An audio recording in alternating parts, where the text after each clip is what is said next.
Porque a notícia tá aqui, ó. Prisão à vista. PF diz que Bolsonaro cometeu crimes e manda caso para Alexandre de Moraes. Aí o subtítulo. O ainda presidente, há poucos dias de perder o foro privilegiado, não prestou depoimento no âmbito de uma investigação da PF que aponta conduta criminosa e envia o inquérito para o STF. É sobre o que essa denúncia? Vamos ver junto. Me falaram que é uma denúncia sobre Covid, né, ou postura do Bolsonaro durante a pandemia. E é isso que eu preciso que o senhor Cel Bacon coloque a notícia aqui na tela. Deveria ter me dado a notícia toda, senhor Cel Bacon. Lembrando que eu vou expor, vou fazer aqui um shaming. O senhor Cel Bacon foi a pessoa que produziu aquele infame corte do Arthur Duval falando do Nando Moura, que gerou uma semana de brigas entre os dois. Aliás, beijos pro Arthur, beijos pro Nando. Adoro os dois. Deixa eu ler aqui. Já tá aqui na tela. Eu coloquei na tela aí a notícia grandona. Daí, se tiver mais, eu vou tirando os prints e colocando. Então lê lá aí. Há poucos dias de Jair Bolsonaro deixar a presidência e perder o foro privilegiado, a Polícia Federal concluiu um inquérito apontando que o futuro ex-mandatário cometeu crimes que podem levá-lo à prisão. A corporação, uma vez terminadas suas investigações, encaminhou o caso nesta quarta-feira para o ministro Alexandre de Moraes, sempre ele do Supremo Tribunal Federal. Desde 21, a Polícia Federal, a partir do relatório produzido pela CPI da pandemia no Senado, apura falas de Bolsonaro relacionadas à Covid-19 e às vacinas. No documento final enviado a Moraes, a PF aponta que o ainda presidente cometeu crimes em, ao menos, 2 ocasiões. Na declaração em que associou os imunizantes à AIDS e quando disse que as vítimas da gripe espanhola morreram, em sua maioria, por conta do uso de máscara.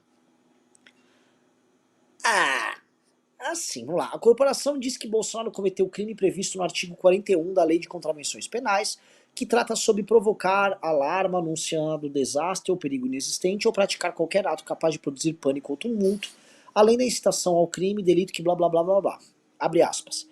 Jair Messias Bolsonaro, de forma direta, voluntária e consciente, disseminou as desinformações de sua live semanal no dia 21 de outubro de 21, causando verdadeiro potencial de provocar alarme junto aos espectadores, diz a PF em sua conclusão do inquérito.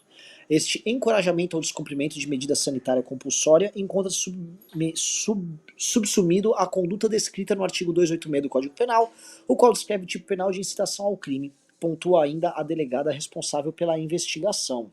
Prossegue aí? Caberá agora ao ministro Alexandre de Moraes, ao STF, acatar ou não o relatório da PF, blá blá blá blá blá. Ao ainda mandatário, no entanto, já teria viajado aos Estados Unidos para não passar a faixa presidencial ao presidente eleito Lula. Ele deve ficar no país da América do Norte pelos próximos 2 meses e, como perderá o foro privilegiado, os inquéritos dos quais ele é alvo devem ser remetidos à primeira instância da justiça. E eis o problema, tá? Bolsonaro, percebe, eu dei uma olhada aqui nessa matéria.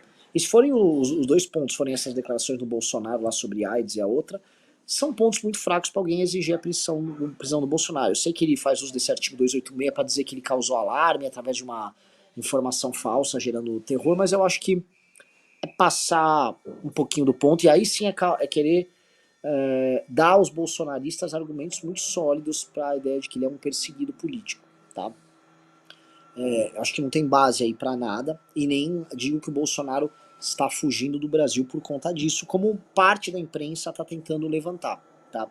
Só que o que a gente tem com isso aí, e é isso que a gente precisa pegar. Vejam que mesmo uma denúncia que vem da PF, que não é exatamente a denúncia mais potente contra um cara que cometeu inúmeros crimes, mesmo essa denúncia, ela já começou a ser incensada, a perda de poder que a gente tem por parte do Bolsonaro começa a ficar clara. E aí essa perda de poder, que é óbvia, né, ela começa a ser percebida por todos os demais adversários como um momento para um ataque.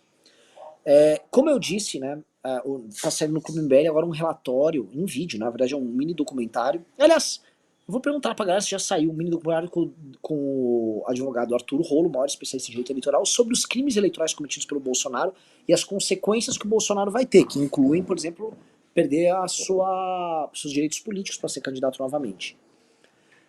De outro lado, você tem todos os outros crimes comuns cometidos pelo Bolsonaro e os crimes durante a presidência da República.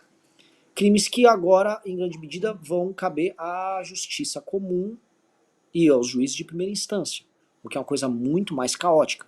Ou seja, Bolsonaro pode ter eventualmente condenações em primeira e em segunda instância e depender para escapar de uma cana ou de uma multa, uma de uma perda de um determinado direito, ou mesmo, vamos dizer assim, da vergonha pública de tomar uma condenação que não tenha grandes efeitos, vamos dizer assim, que atinjam a liberdade dele, por exemplo, mas que venham a comprovar perante o debate público que ele cometeu determinados crimes ou teve determinadas posturas que são reprováveis, mas teriam agora o carimbo da lei, né?